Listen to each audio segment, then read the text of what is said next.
What's up guys, Bryce here, and we're back at it again for another video. And in this video we have the last round of the North American Racing League in Brazil.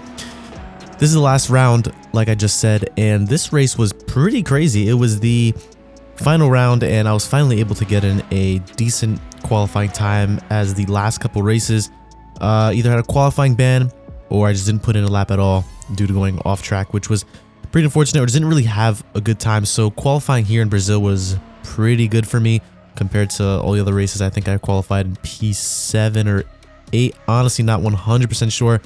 This was a few days ago and I've been doing a lot of other things, but qualifying was pretty good. And starting in a field full of BMWs, I was pretty much the only Ferrari like in the top 15, I believe, or even top 20. I think there was maybe one other Ferrari. I stuck with the Ferrari because it's just a car that I really enjoyed driving, and I wasn't really fighting for much at this point in the season, as I already made a few crucial mistakes in the beginning of the season, which meant I wouldn't be fighting for any sort of, top 3 championship position. So I just thought, why not just stick with the car that I've always been driving for 90% of the season. I think the only cars I drove were the BMW and the Lamborghini. The Lamborghini just for Long Beach and the BMW just for Road Atlanta. So it's been Ferrari for me throughout the whole season, and the BMW, I don't know, I just couldn't get used to it with the amount of time that we had to practice for this. So as you can see here, we get a pretty decent launch off the line, and there's just a field full of BMWs, and actually we are in 6th, P6 or P7, and Zamperlini is pretty much our rival for this race, because even though if we would have to finish quite a few cars in front of him to beat him to finish P5 in the standings, but we have a lot of really quick drivers on the grid, and we even have a 10K driver in here who is the number 2 ranked driver in the world. Gustavo is in P1 right now, dominating this race as he's dominated many of the other races throughout the past season, and we're just battling with these guys right now. Again, I'm not fighting for any serious position, but I'm still gonna get my elbows out and see what I can do, and see what I can do with these cars up ahead.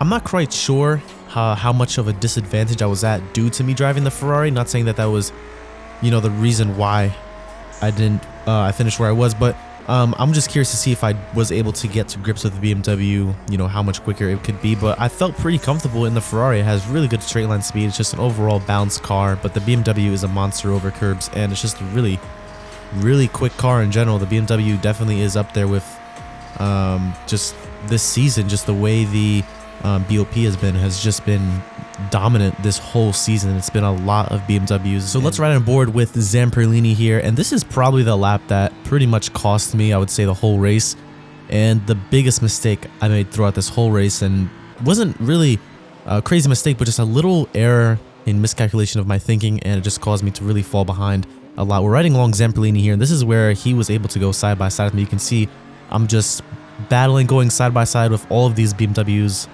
up in front. It's pretty much everyone's going too wide, going into turn 6, I think this is, and we're going side by side with Zamperlini. And I think here, going into this corner here, I should have just let him go, but instead I tried to go side by side once more, and by doing this we're just losing a lot of time to these really fast guys up in front. And I'm still going side by side with Zamperlini here, and you can see this is where I made the mistake. I should have backed off way before then. I kind of knew this was going to happen, but he gets a great run, and so do all of the other cars behind, and we lose 2 positions. You can see the gap has opened up quite a bit in front of Zamperlini, and we could have been in front of him or just right behind him if we didn't let that happen, and we already lost a bunch of momentum. This is on the 3rd lap of the race, so just that little mistake definitely cost a little bit. You don't want to be fighting too much at the start, especially with really fast guys, and there were a lot of fast guys in this race, as some have said these are the best GT3 drivers in the world. Definitely really, really quick drivers here. Definitely nothing falls short of fast, skilled drivers. You can see we just lost another position there, and the Ferrari straight line speed is really good. We're just going to try to fight back. We move to the right, but the door closes just slightly, and there's not enough time to capitalize on that move. So from here on, I'm pretty much sitting in P8 at the moment, just sitting here, and this is pretty much where I was maintaining throughout the whole race. I wasn't able to close any gap. I really just sat behind this car in front of here. Not sure who it is, don't have the standings right now, but pretty much just sat here behind the whole race. And then once the pit stop phase came, which we'll show you right now, and you can see going into the pits, we have the same gap as we did before throughout this whole race. Wasn't anything crazy.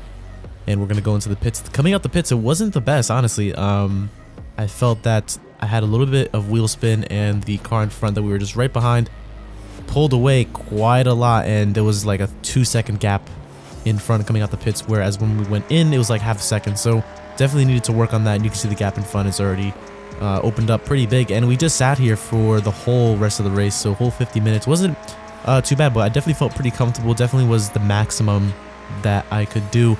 And on the last lap of the race, the car in front went into the pits due to, I think it was a drive-through or something like that, and we came home to finish P4, which is pretty good considering the strength of field and just all of these really skilled drivers, and just keeping consistent is really where it matters. P4 is really where I should have been in this range throughout the whole season, but I didn't really have the greatest of seasons, just made too many mistakes and just didn't really I definitely think I could have done a lot better. But this is the last lap. I'm planning on doing a montage after this video, so it's probably not going to be out for about a week or so, because it's going to be a little while till I can make that. It's probably going to take a lot of time to make, and during that time it's going to kind of be the off season for me.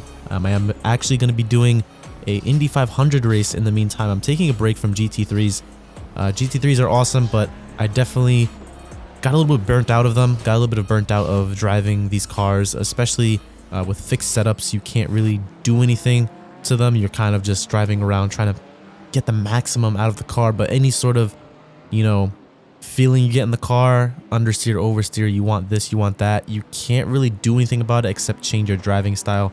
But it's cool though, because, you know, all the drivers are on the same level of playing field. But yeah, there's going to be a Indy 500 race you can expect. I'll probably be posting about that. And also we have the cinematic montage that's going to be coming out in about a week or so. I'm really excited for making that. It's going to be pretty sick, and you guys can check that out soon on the channel. And we just crossed the line with barely enough fuel to finish this race. And I'm not sure if I'm going to be doing GT3 next season. I am going to be doing Porsche Cup, which I've already signed up for at the time of making this video. And Porsche Cup is going to be pretty awesome. Pretty much GT3 cars without traction control or ABS. A little bit more raw, which I really like, and also open setup. So it's going to be really cool. GT3s for next season, I'm honestly not 100% sure. Might just take a break from that and explore some other cars or other leagues. I'm not sure yet, but it's definitely something that I'll be thinking about for the upcoming videos and just content for my channel in general, trying to find what content works best. A little bit of a rant there, but that's going to be it for me. Hopefully you guys enjoyed this whole season. The season went by pretty quickly, honestly. 8 rounds done just like that.